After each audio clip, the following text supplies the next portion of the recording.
एक साल बाद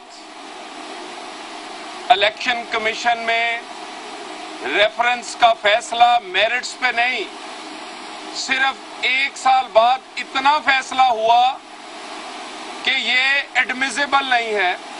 ये रेफरेंस पिछले साल इलेक्शन कमीशन के पास आया और उसके बाद जिन पर इल्जाम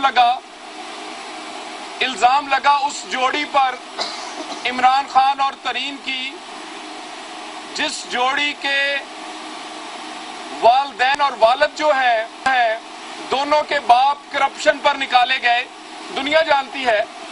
उस करप्शन से जो करोड़ों की जायदाद इन्होंने इनहेरिट की, उसका सवाल अभी हमने नहीं पूछा।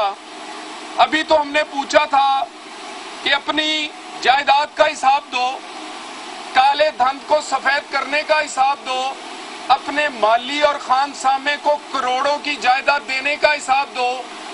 तो इमरान और जहांगीर तरीन कहते हैं चोरी हमने की है, लेकिन इलेक्शन कमीशन आपके पास इख्तियार नहीं है कि हमें पकड़ ले। हमने ये चोरी इलेक्शन लड़ने से पहले की थी और इलेक्शन लड़ने से पहले की वाली चोरी इलेक्शन कमीशन स्पीकर के रेफरेंस में हमें नहीं पकड़ सकती। यानी हम चोर हैं, लेकिन हम अपनी चोरी इस्तिस्ना के पीछे छुपा रहे हैं। वो पार्टी जिसको इतराज रहता है हमेशा कि वजीर आजम इस्तिस्ना ना ले, कोई और इस्तिस्ना के पीछे ना छुपे। वजीर आजम और उसकी खानदान ने तो ना इस्तिस्ना लिया, मगर खान साहब आज आपने और जहांगीर तरीन ने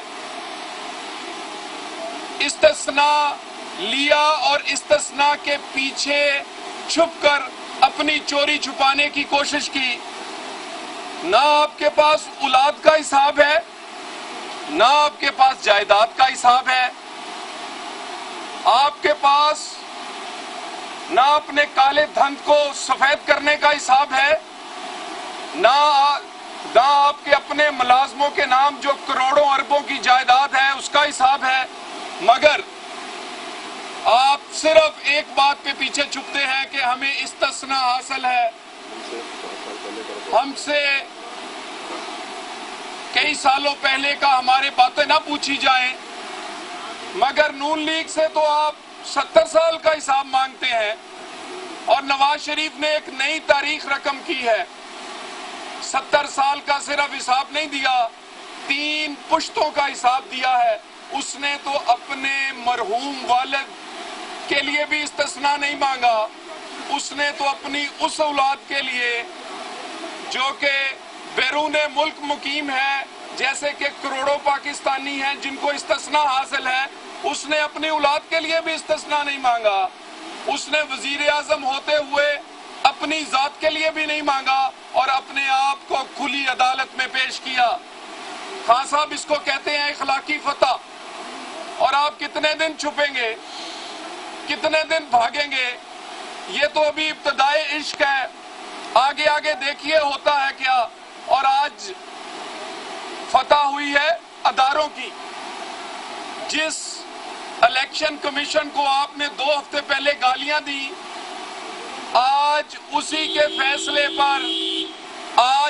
फैसले पर आप बगले बजाते फिरते हैं, खुशी के शादियाने बजा रहे हैं।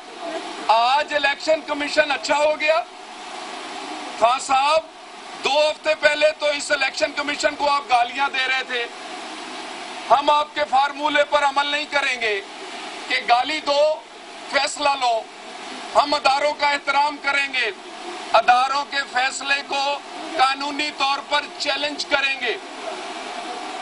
हम कानूनी हक रखते हैं और लोग हमसे पूछते हैं कि नवाज शरीफ, जिसका पनामा पेपर्स में नाम नहीं, जिसकी ऑफशोर कंपनी नहीं, उसके केस की हेयरिंग तो डे टू डे होती है।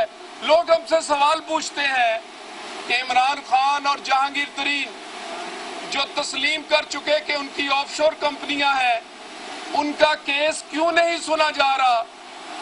हम एहतरामन खामोश हैं, हम कुछ नहीं कहेंगे। हमने अपना फर्ज निभाया है हम सुप्रीम कोर्ट में भी रिट में गए हैं, हम इलेक्शन कमीशन में भी, और हमने अभी हमारी पिटीशंस बाकी हैं इलेक्शन कमीशन में। हाँ साहब, चोरी आपने की है,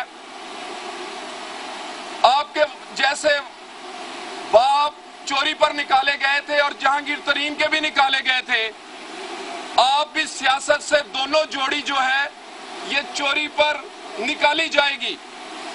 ये ज्यादा देर कानून के पीछे और इस्तिस्ना के पीछे आप नहीं छुप पाएंगे। हम अदारों का एहतराम करेंगे, आपकी तरह गाली नहीं देंगे। और जिस अदारे को आपने गाली दी थी आज उसी ने फैसला दिया है। आज किस मुंह से उसकी तारीफ करेंगे, किस मुंह से उस फैसले को मानेंगे? आज भी कहें उसी तरह गाली दें इस अदारे को जैसे आपने 2 हफ्ते पहले दी थी। तो ये न समझे कि ये खेल जो है ये खत्म हुआ, ये तो इसकी पहली स्टेज थी। अभी इससे आगे और बहुत कुछ बाकी है। सड़क के उस पार सुप्रीम कोर्ट में नवाज शरीफ ने 70 साल का और 3 पुश्तों का हिसाब दे दिया है। और आपकी रिट जो है, आपके खिलाफ जो पिटीशन है वो अभी हमारी तारीख नहीं लगी, तारीख लगे